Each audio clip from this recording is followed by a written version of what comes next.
بسم الله الرحمن الرحيم ولتجدنهم أحرص الناس على حياة ومن الذين أشركوا يود أحدهم لو يعمر 1000 سنة وما هو بمزحزحه من العذاب أن يعمر واللہ بصیر بما يعملون۔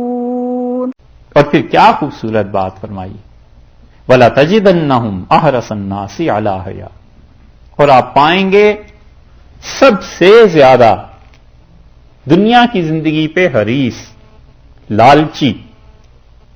وَلَتَجِدَنَّهُمْ، تجدہ یہ مراد ہیں رسول اللہ صلی اللہ علیہ وسلم، ہم ان کو، یہودیوں کو، احرص الناس علی حیات، دنیا کی زندگی پہ سب سے زیادہ حریص، سب سے زیادہ لالچی، سب سے زیادہ تمنا جن کو ہے دنیا میں جینے کی، ان کو۔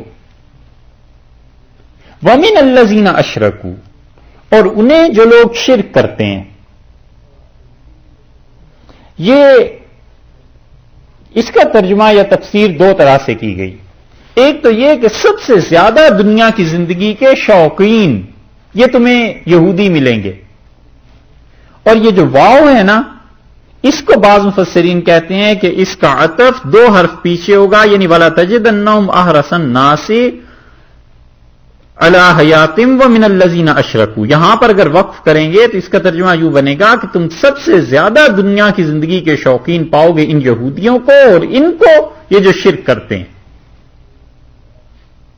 دونوں ایک ہی حکم کے تحت آ گئے کہ مشرک بھی اور یہودی بھی سب سے زیادہ دنیا کی زندگی یہ چاہتے ہیں۔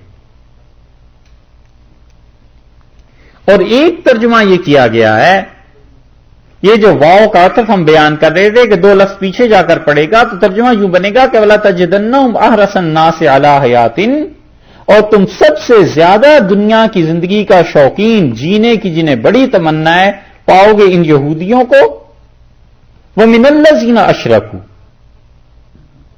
اور یہ یہودی من الذین اشرکوا، جو جن لوگوں نے شرک کیا ہے ان سے بھی زیادہ حریص ہیں۔ سمجھے؟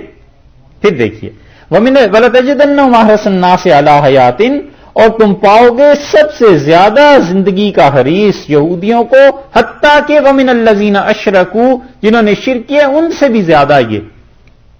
تو دونوں ترجمے ہو گئے، یا تو یہ کہ یہودی اس سے بھی حد ہو گئی گزرے، اور یا یہ کہ اللہ نے کہا یا ایک یہ جماعت ہے یا ایک مشرکین ہے، دو۔ یہ وَمِنَ الَّذِينَ أَشْرَكُوا کو دیکھ رہے ہیں نا، اس کو آپ پیچھے لگا لیجئے یا آگے لگا لیجئے، آسان اور بات ہو جائے گی۔ دیکھیے کیا بنتا ہے، وَلَتَجِدَنَّهُمْ أَحْرَصَ النَّاسِ عَلَىٰ حَيَاءٍ، اور آپ پائیں گے سب سے زیادہ لالچی، دنیا کی زندگی جینے کے متمنی یہ یہودی۔ آگے نئی بات شروع ہوئی، وَمِنَ الَّذِينَ أَشْرَكُوا يَوَدُّ أَحَدُهُمْ، اور جو شرک کرتے ہیں ان میں سے ایک ایک کی یہ تمنا ہے۔ ٹھیک، ایک ترجمہ۔ اور اگر اس کو پیچھے لگا دیں تو سب سے زیادہ تم حریص پاؤ گے دنیا کی زندگی پہ، تم پاؤ گے یہودیوں کو، وَمِنَ الَّذِينَ أَشْرَكُوا، اور ان کو جو شرک کرتے ہیں، یعنی یہ دونوں گروہ ایک سے ایک بڑھا ہوا ہے۔ يَوَدُّ أَحَدُهُمْ، اور ان میں سے ہر ایک کی تمنا ہے، ہم سے مراد یہودی یا ہم سے مراد مشرکین یا دونوں، جیسے بھی ترجمہ ہوگا، ان میں سے ایک کی تمنا ہے کہ لو یعمر 1000 سنہ، کاش کہ وہ 1000 سال جیے۔ ہر ایک کی تمنا ہے کہ 1000 سال کی زندگی ملے۔ یہ شاید اسی کا اثر ہے کہ کوششیں کرتے رہتے ہیں کہ کسی طرح موت سے چھٹکارا ملے، ہے نا؟ نئی نئی تحقیقات آ رہی تو زندگی کی کتنی تمنا ہے، اور 1000 سال جی لیے میاں تو پھر کیا ہوا؟ وَلَتَجِدَنَّهُمْ أَحْرَصَ النَّاسِ عَلَىٰ حَيَاءٍ، اور سب سے زیادہ دنیا کی زندگی کے شوقین یہ یہودی، اور شرک کرنے والے ایک کی تمنا ہے کہ اسے ملے زندگی 1000 سال کی، وما، اور نہیں ہے، یہ ماں نفی کے لیے آ رہا ہے۔ یہ ماں جو ہے نا قرآن پاک میں، اس لفظ کو آپ یاد رکھیے گا، یہ کبھی کبھی آتا ہے ماں موصولہ، عرب کہتے ہیں یعنی جو کچھ کے، اور کبھی کبھی آتا ہے ماں نفی کے لیے کہ کچھ نہیں۔ تو یہ جب تک پتہ نہ چلے ترجمہ مشکل ہو جاتا ہے. مثلاً یہاں دیکھیے وما ہوا بمزحزحی، ماں کو اگر نفی کے لیے نہ بنائیں اور یہ بنائیں کہ جو کچھ کے وما ہوا بمزحزحی، اور جو کچھ ہے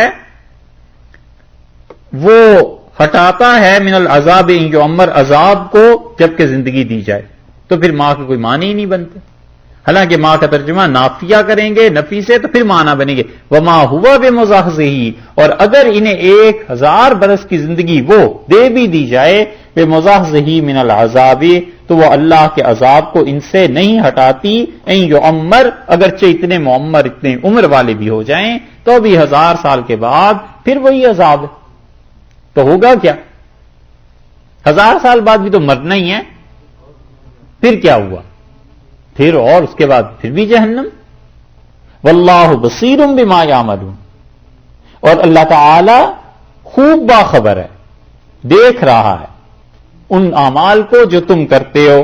2 ترجمے اس کے ہوئے اور تفسیریں. ایک تو یہ کہ اللہ ہر اس چیز کو جانتا ہے، اللہ پر روشن ہے، بصیرن دیکھنے والا ہے، بما یعملون جو عمل تم کرتے ہو. اور ایک یہ کہ واللہ بصیرن، اللہ بصارت کو پیدا کرنے والا ہے.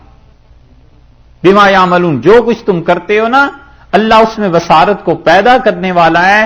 یعنی اللہ تعالی نے اس بصارت کو پیدا کیا ہے، انسانوں کی آنکھوں کو پیدا کیا ہے، جو کچھ تم عمل کرتے ہو نظر آتا ہے سب کو. بصیر کے معنی یہ بھی ہیں کہ پیدا کرنے والا، اور بصیر کے معنی یہ بھی کہ وہ خود دیکھ رہا. دونوں چیز.